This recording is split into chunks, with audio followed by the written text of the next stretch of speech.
Bro, America के president के Israel जाने के बाद कुछ सुधरा क्या?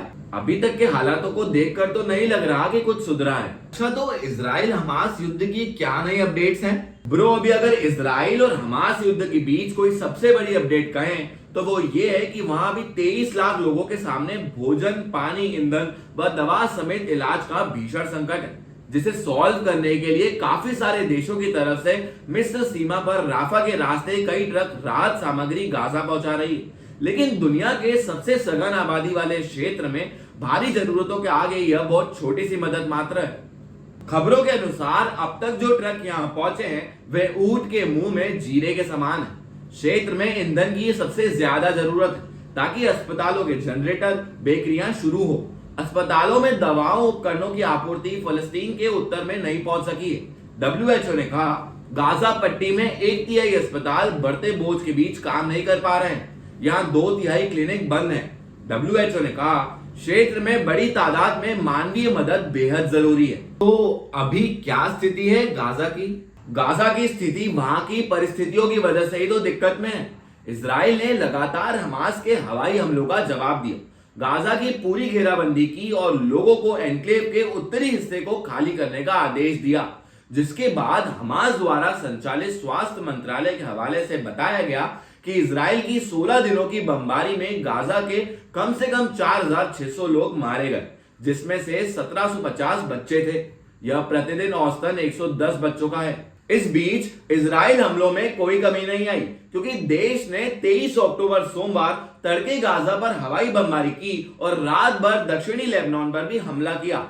इजराइल हमास संघर्ष में अब तक गाजा पट्टी में लगभग 5,800 फिलिस्तीन और इजराइल में 1,400 से अधिक लोग मारे गए हैं। किन किन मुश्किलों से गुजरना पड़ रहा है वहां के लोगों को? युद्ध के इतिहास में जैसा होता आया है कि ऐसे समय में आम लोगों पर मुश्किलों का पहाड़ टूट पड़ता है, और ऐसा ही यहां पर हुआ है। गाजा में अस्पतालों के जनरेटर का ईंधन खत्म होने की कगार पर है। मरीजों की जान खतरे में है। नल सूखने से ज्यादातर लोग गंदा व सीवेज का पानी पीने को मजबूर हैं, जिसके चलते डब्ल्यूएचओ ने महामारी फैलने की आशंका जताई है। बताया कि 21 अक्टूबर से मानवीय आपूर्ति के 3 काफिले 54 ट्रकों के साथ गाजा पट्टी में प्रवेश कर चुके हैं। संघर्ष से पहले गाजा पट्टी में हर दिन 500 ट्रकें आ रही थी, इसलिए पिछले 3 दिनों में प्रतिदिन 15 से 20 ट्रक जो गाजा में आ चुके हैं। लेकिन ये भी अभी सभी लोगों की सहायता के लिए कम है। जल्द ही सर्दियां शुरू होगी, लोगों के लिए गर्म कपड़ों की जरूरत होगी। भीड़ भाड़ के कारण कई लोग बाहर खुले में सो रहे हैं, जिससे सर्दियां आने पर बहुत मुश्किलें हो जाएगी। डब्ल्यूएचओ अधिकारी के अनुसार वहां हर दिन अनुमानतः 150 से 200 महिलाएं बच्चों को जन्म दे रही है, और डिलीवरी के दौरान कठिनाइयों का सामना करने वाली महिलाओं को विशेष जोखिम है। और किन किन देशों ने मदद की है अभी तक?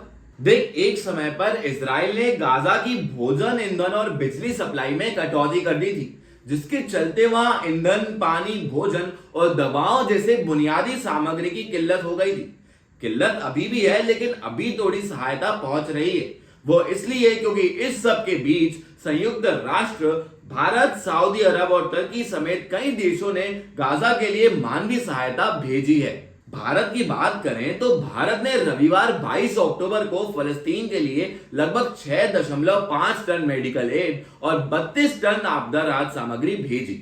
इसमें आवश्यक जीवन रक्षक दवाएं, surgical items, tent, sleeping bag, तिरपाल, स्वच्छता का सामान, वाटर प्यूरिफिकेशन टैबलेट सहित अन्य जरूरी आइटम शामिल है। लेकिन इन सब के बीच कुछ यूरोपियन देशों ने अपनी सहायता अस्थायी रूप से निलंबित कर दी है। इनमें जर्मनी, डेनमार्क और स्वीडन शामिल है।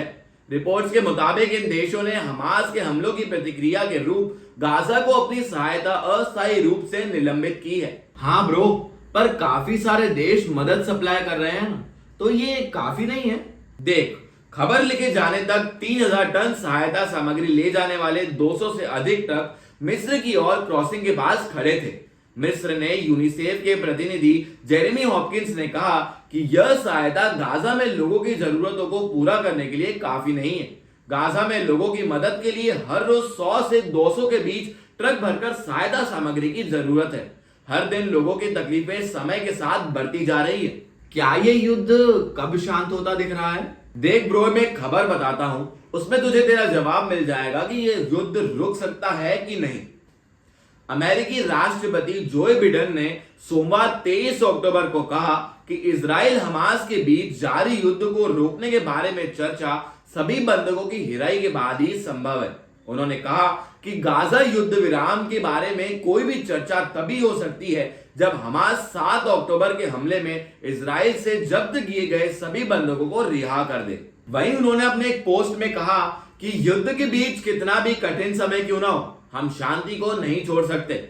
उन्होंने कहा कि इजराइल और फलस्तीन के नागरिक समान रूप से सुरक्षा, सम्मान और शांति से रहने के हकदार हैं। टू स्टेट सॉल्यूशन की सही ऑप्शन है। ओके, मतलब युद्ध शांति अभी दूर है और इनकी वजह से वहां के आम लोग मुश्किलों में हैं। हाँ, देख, दो देश आपस में लड़ रहे हैं और दुनिया के बाकी देश मिलकर उन दोनों देशों के नागरिकों की मानवीय तौर पर सारी मदद मुहैया करा रहे हैं। क्या युद्ध ही इस मामले का हल है? आप अपनी राय कमेंट करके जरूर बताएं। तब तक आप इस वीडियो को लाइक और शेयर जरूर कीजिए और इंडिया लीडर चैनल को सब्सक्राइब करें।